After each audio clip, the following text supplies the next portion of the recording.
Not much rainfall and a fair bit of sunshine for the first half of the week ahead, but things will be changing as we head towards the weekend.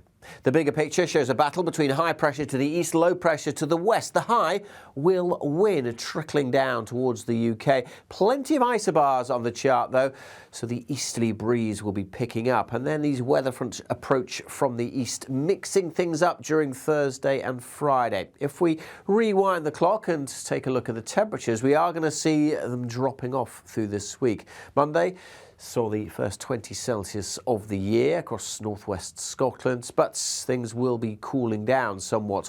Cooler air initially across England and Wales, but then even colder air pushing in more widely as we go towards the back end of the week, and these weather fronts will be providing some outbreaks of rain. Okay, that's the overview. Let's take a look at things day by day and bring it back to Tuesday, where the high is in control but still sitting over Scandinavia and generating an easterly breeze, bringing quite a lot of cloud to start Tuesday, but I'm reasonably hopeful that will tend to melt away in most places. We may hang on to some the east coast of Scotland into the afternoon, and the cloud will increase once more in the southeast, but generally looking pretty sunny during Tuesday afternoon. And again, in the west, out of the breeze, temperatures could get into the high teens, perhaps even close to 20 Celsius once more over the highlands, but it will feel quite a lot cooler on the east coast, 10, 11 at best for some here, and that breeze making it feel even colder.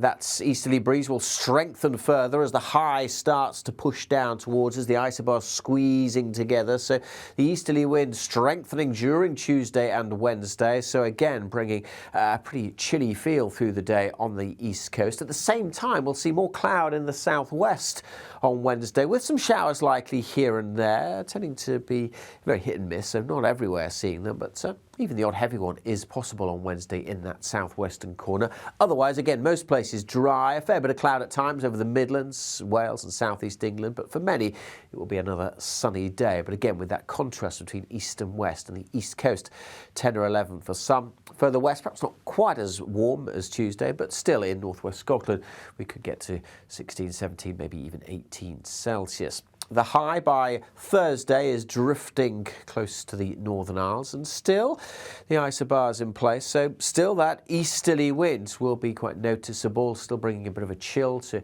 easternmost parts of England, and probably fairly cloudy conditions, at least initially, but we should see some good spells of sunshine across the south and the west, and again the western half of Scotland. Later in the day we'll start to see the influence of a weather front bringing some showery rain to eastern counties of England, and that easterly wind picking up, bringing even more of a chill here.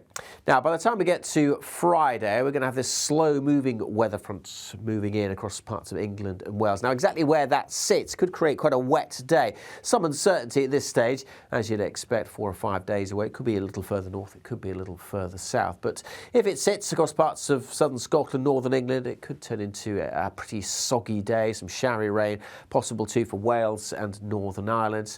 Again, the northwest of Scotland likely to still be dry and bright, and that's where we'll see the best of the sunny spells. But again, with the easterly breeze still in evidence, especially if it rains all day, parts of northeast England, southeast Scotland could be pretty miserable. In the south, by Friday, the winds may be starting to ease, so a bit of brightness here could see temperatures again in the mid or even high teens. As we head into the weekend, low pressure is threatening to return from the south. At the same time, as low pulls away, we could start to see something of a northerly breeze picking up. That's more likely to be noticeable as we head into next week. So stay tuned for more on that, and keep up to date throughout this interesting week of weather by following us across social media. And if you're watching on YouTube, don't forget to hit subscribe.